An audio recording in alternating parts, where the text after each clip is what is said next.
Hello students, आज का हमारा टॉपिक है इमाइल तरखायम का division of labour in society की थ्योरी, मतलब कि समाज में श्रम विभाजन।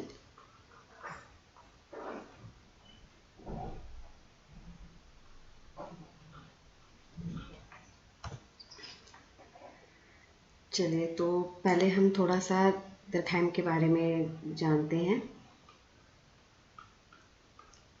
इनका जो जीवन काल था वो था 1858 से 1917, और उन्होंने जो division of labour in society वाली जो थ्योरी दे रखी है, मतलब समाज में श्रम विभाजन, उसमें उन्होंने पहले तो डॉक्टरेट की उपाधि ली थी, और ये उनकी बुक भी थी जो कि 1893 में पब्लिश हुई थी, और बुक का नाम भी था division of labour in society.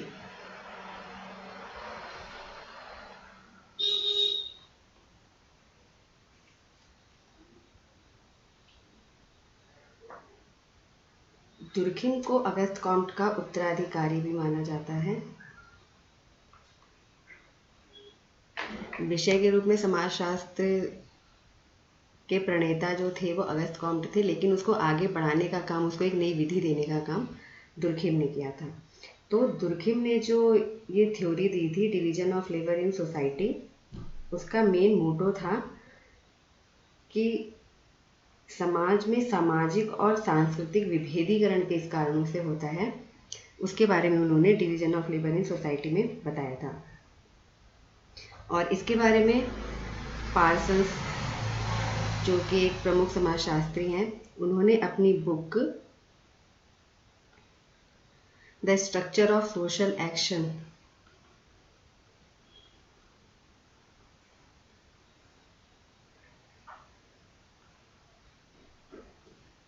में लिखा था कि सामाजिक विचारों के इतिहास में दुर्खिम की जो ये बुक है division of labour in society, ये एक मील का पत्थर है।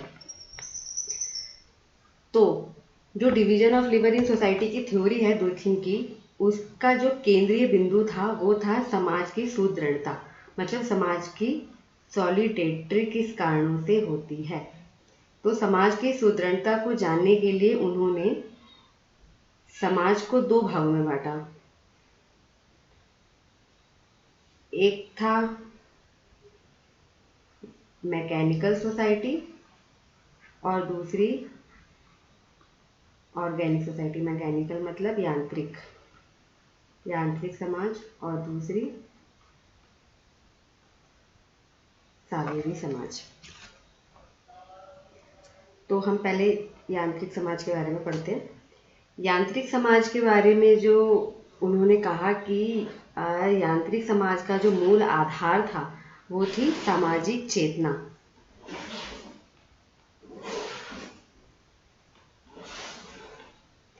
सामाजिक चेतना का मतलब होता है कि जो विश्वास या संवेग जो होते हैं, जो समाज के सारे लोगों में पाए जाते हैं, सामान्य रूप से पाए जाते हैं। जो विश्वास, हमें जिन चीज़ों पर विश्वास है उन्हें दूसरे लोगों को भी विश्वास होगा, ये सारी चीज़ें जो हैं वो सामाजिक चेतना के अंदर आती हैं। और सामाजिक चेतना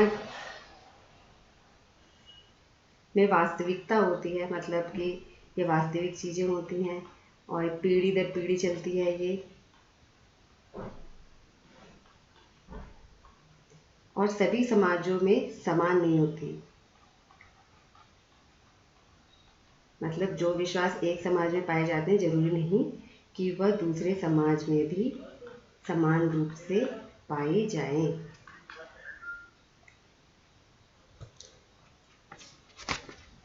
और यांत्रिक समाज का एक गुण उन्होंने बताया था कि वहां पर दमनकारी कानून पाए जाते हैं।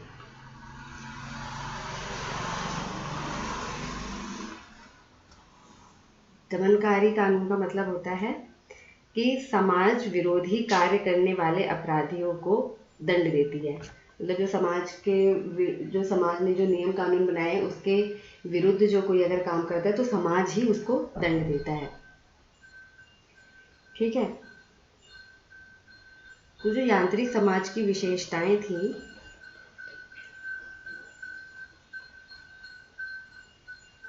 वो थी कि ये आदिम और ग्रामीण समाज था, और इसमें जो भेदभाव थे वो उम्र, लिंग और आनुवंशिकता के आधार पर पाए जाते थे। जैसे भेदभाव, अमीर गरीब का भेदभाव नहीं था उस टाइम पे, भेदभाव था कि उम्र के हिसाब से था, ये स्त्री है, ये पुरुष है, और आनुवंशिकता के आधार पर होता था। और इसमें जो है व्यक्ति का स्थान जो था वो दूसरा था, व्यक्ति का स्थान जो था वो दूसरा था, मतलब कि समाज को प्रमुखता दी जाती थी, जो समाज कहता था वही माना जाता था, व्यक्ति का स्थान दूसरा था। और जैसे कि हमने आपको पहले ही बताया, सामूहिक चेतना पाई जाती थी इस समाज में, दमनकारी कानून पाए जाते थे, और आचार संहिता पाई जाती थी।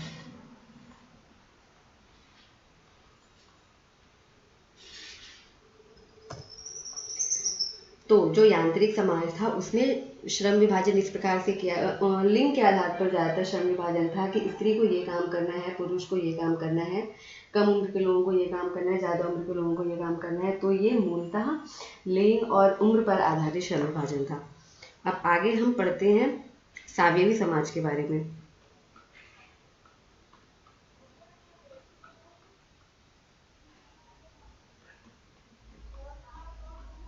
सावयवी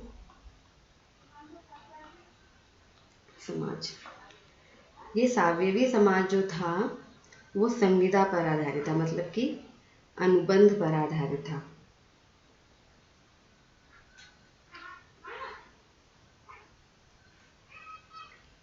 और इस समय स्पेशलाइजेशन को ज़्यादा महत्व दिया गया। स्पेशलाइजेशन मतलब विशेषीकरण को, कि जो जिस फील्ड में स्पेशलिस्ट होगा उसको वो काम दिया जाएगा। जैसे पहले आदमी को ये काम करना है, औरत को ये काम करना है, पहले होता था यांत्रिक समाज में, वो ऑर्गेनिक समाज में बदल गया। इस टाइम पे विशेषीकरण को ज़्यादा महत्व दिया जाने लगा। ठीक है। और इस समय बढ़ते श्रम विभाजन के दो कारण थे। एक था जनसंख्या के घनत्व में वृद्धि,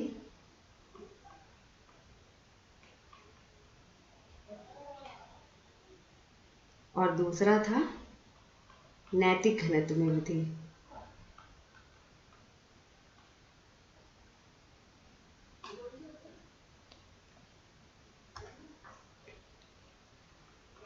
सावयवी समाज की विशेषताओं के बारे में जानते हैं हम, क्या थी। पहली तो ये थी कि इसमें विभेदीकरण पाया जाता था। दूसरी, ये इंटरडिपेंडेंसी पाई जाती थी, इसमें सब एक दूसरे पर निर्भर थे।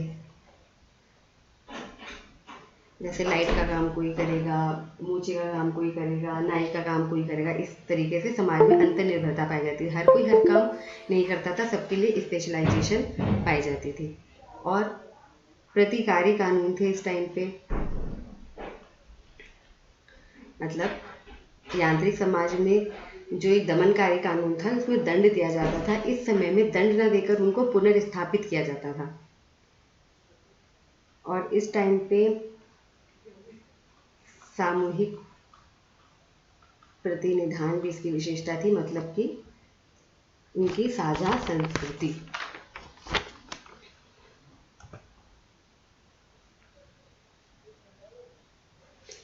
तो दुर्खिम ने जो थ्योरी दी थी श्रम विभाजन की, उसमें उसने समाज को दो भागों में बांटा था, यांत्रिक समाज और सावयवी समाज। तो यांत्रिक समाज जो था, यांत्रिक समाज में भेदभाव नहीं होता था, भेदभाव रहित समाज था। और सावयवी समाज जो था उसमें विभेदीकरण पाया जाता था। यांत्रिक समाज में व्यक्तिवाद का नहीं था, वहाँ पर समाज सर्वोपरि था।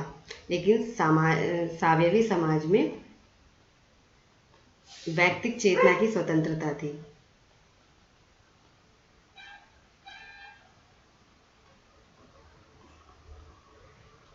यांत्रिक समाज में सुदृढ़ता जो थी वो सामूहिक चेतना के द्वारा थी। हमने पढ़ा था सामूहिक चेतना थी यांत्रिक समाज की विशेषता और सावेवी समाज की विशेषता थी सामूहिक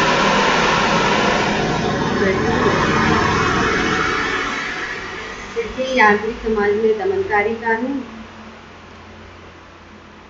और सावेवी समाज में प्रतिकारी कानून।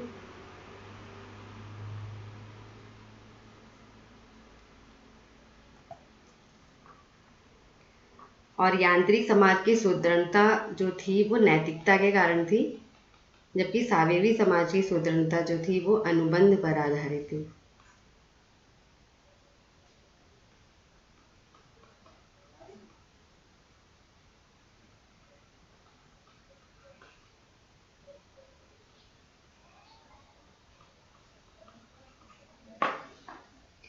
तो यहाँ पर हमने पढ़ा दुर्खिम की थ्योरी श्रम विभाजन के बारे में। उन्होंने समाज को 2 भागों में बांटा था, यही उनकी थ्योरी थी। तो यहाँ पर आई होप कि आपको समझ में आया होगा दुर्खिम की श्रम विभाजन की थ्योरी के बारे में। आगे हम नेक्स्ट लेक्चर में पढ़ेंगे, नेक्स्ट टॉपिक के साथ आएंगे। ओके, बाय बच्चों।